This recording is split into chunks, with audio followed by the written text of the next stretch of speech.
بسم اللہ الرحمن الرحیم الحمد للہ وکفا والصلاة والسلام على عباده الذین اصطفى خصوصا على افضلهم وخاتم النبیین محمد الامین وعلى آلہ وصحبہ اجمعین. اما بعد فقد قال اللہ تبارک وتعالی كما ورد في سورة الاعراف: اعوذ باللہ من الشیطان الرجیم بسم اللہ الرحمن الرحیم فالذین آمنوا وعزروه ونصروه واتبعوا النور الذي انزل معه اولئک هم المفلحون. وقال عز وجل كما ورد في سورة آل عمران: قل ان كنتم تحبون الله فاتبعوني يحببكم الله ويغفر لكم ذنوبكم والله غفور رحيم. قل اطیعوا اللہ ورسول فإن تولوا فإن اللہ لا يحب الكافرین.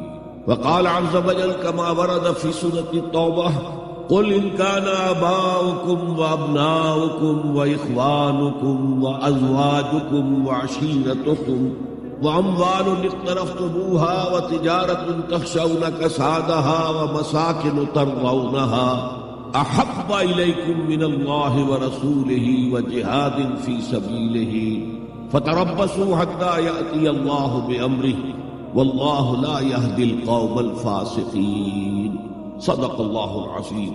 وقال النبی صلی اللہ علیہ وسلم: لا یؤمن احدکم حتی یکون ہواہ طبعا لما جئت بہ. وقال صلی اللہ علیہ وسلم: لا یؤمن احدکم حتی اکون احب الیہ من والدہ وولدہ والناس اجمعین. او کما قال صلی اللہ علیہ وسلم: رب اشرح لی صدری ویسر لی امری واحلل عقدۃ من لسانی یفقهوا قولی. اللہم ربنا الہمنا رشدنا واعذنا من شرور انفسنا. اللہم ارنا الحق حقا وارزقنا اتباعہ وارنا الباطل باطلا وارزقنا اجتنابہ. اللہم ربنا نور قلوبنا بالایمان واشرح صدورنا للاسلام ووفقنا لما تحب وترضى. اللہم ارزقنا حبک وحب حبیبک وحب من يحبک. آمین یا رب العالمین. معزز حاضرین اور محترم خواتین، السلام علیکم ورحمۃ اللہ وبرکاتہ. میری آج کی گفتگو کا موضوع ہے حب رسول کے تقاضے. ظاہر بات ہے کہ کوئی مسلمان ایسا نہیں ہوگا کہ جو مدعی نہ ہو کہ اسے حضور سے انتہائی محبت ہے، بلکہ جو عوام ہے مسلمان وہ چاہے بے عمل ہوں لیکن ان میں جو حمیت اور غیرت رسول کے لیے ہے صلی اللہ علیہ وسلم کہ ان کی حرمت پر کٹ بھرنے کے لیے تیار رہتے ہیں، تو اس سے میں سمجھتا ہوں کہ کوئی شخص بھی محروم نہیں.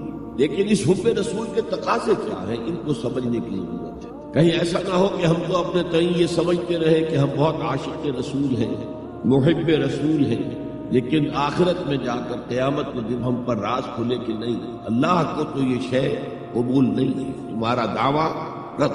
اس ضمن میں سب سے پہلے آپ کے سامنے ایک فارمولہ رکھنا چاہتا ہوں. دیکھیے، اسلام کا تقاضا کیا ہے؟ اللہ کی اطاعت کرو اور اللہ کے رسول کی. یہ بنیاد ہے. حاکم مطلق اللہ ہے، شارع حقیقی اللہ ہے، اور اس کے نمائندے کی حیثیت اس کے رسول کو حاصل ہے صلی اللہ علیہ وسلم. اطیعوا اللہ و اطیعوا الرسول. اس سے جو انحراف کرے گا، میں نے ابھی آپ کے سامنے سورہ آل عمران کی 2 آیتیں پڑھی ہیں. قل ان کنتم تحبون اللہ فاتبعونی یحببکم اللہ. اے نبی، ان سے کہہ دیجیے اگر تم اللہ سے محبت کرتے ہو تو میرا اتباع کرو، میری پیروی کرو، اللہ تم سے محبت کرے گا.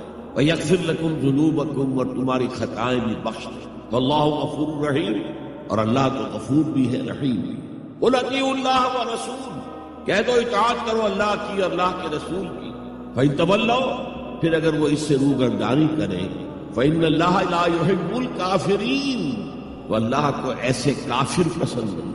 یعنی اطاعت رسول سے انکار، اللہ کی اطاعت سے انکار، گویا کہ انسان دائرہ اسلام سے خارج ہو گیا.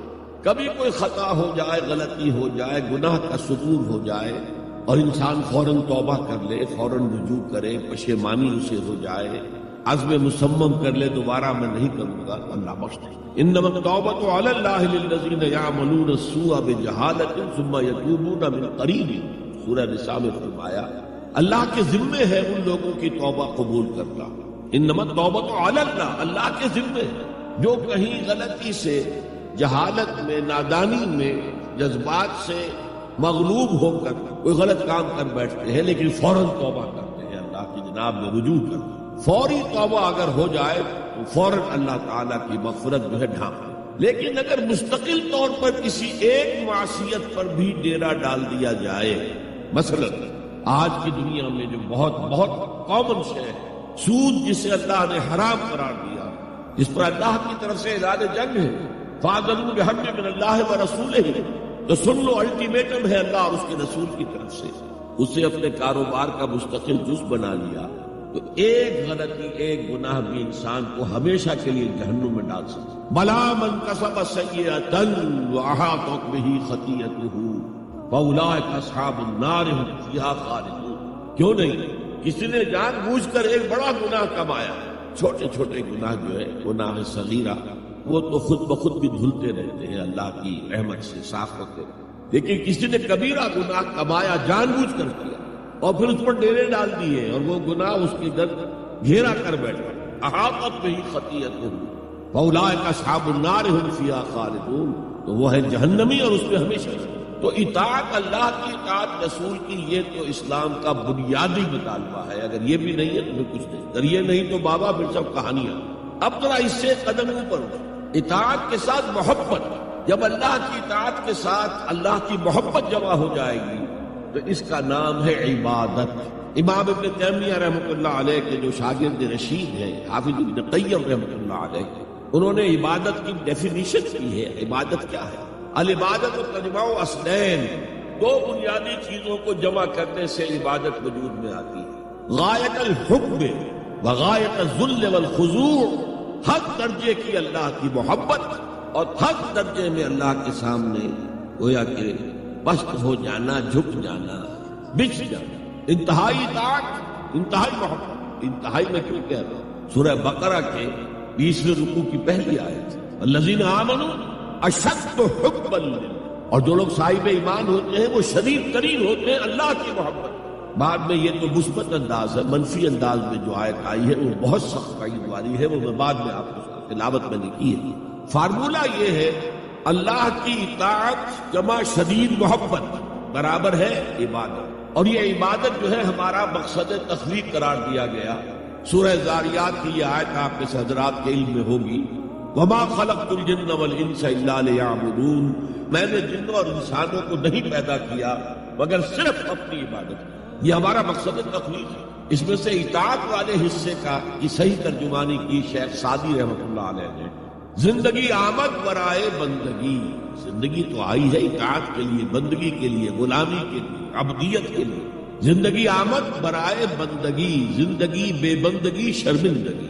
اگر اللہ کی بندگی ہی نہیں ہے تو سراسر شرمندگی ہے اور کچھ بھی. تو اللہ تعالیٰ کی عبادت جس کے لیے ہمیں پیدا کیا گیا، اسی کی دعوت تمام رسولوں نے دی. یا قوم اعبدوا اللہ ما لکم من الہ غیرہ، اے میری قوم کے لوگوں اللہ کی عبادت کرو، تمہارا کوئی معبود اس کے سوا نہیں. حضرت نوح کی دعوت بھی یہی تھی، حضرت ہود کی بھی یہی تھی، حضرت صالح کی بھی یہی تھی، حضرت شعیب کی بھی یہی تھی. بس فرق کیا ہے کہ پہلے رسول آتے تھے اپنی اپنی قوموں کی طرف صرف، لہذا آپ کو ان رسولوں کے ضمن میں ملے گا یا قوم اعبدوا اللہ.